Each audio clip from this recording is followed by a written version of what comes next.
Bakit nag-cheat ang mga babae?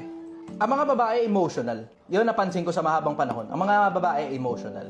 At syempre, in every rule, there's always an exception. May mga babae emotionally stable. Pero karamihan ng mga babae, di masyado. Ngayon, tatabihin mo, bakit nag-cheat ang mga babae? Kasi hindi nila nakukuha yung emotional stability galing sa mga lalaki nila. Hindi nila nakukuha yung emotional stability galing dun sa mga kasama nila sa buhay. So kung hindi nila nakukuha yung emotional stability, hindi nila nakukuha yung financial stability at lahat ng stability na kailangan nila galing dun sa lalaking napili nila, hahanap sila ngayon ng iba. Hanap sila ngayon ng iba. Eto ang mabigat. Alam mo sa mga babae, kung nandun ka na doon sa ganung punto, edi makipag-iwalay ka na lang, hanap ka iba. Palagay mo, hindi ba naman yun ang pinaka-the best sa'yo, diba?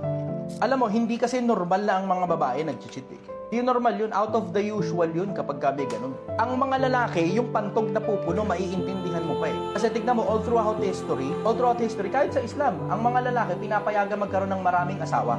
Tapos yung mga hari dun sa unang panahon, sa panahon ng Biblia, marami ring asawa eh. Pero tignan mo, meron bang reynang maraming asawa?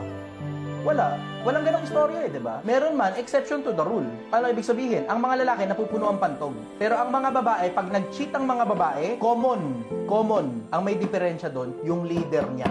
Kasi bakit pa kakailanganin tumawid dun sa kabila kung kumpleto na sa'yo?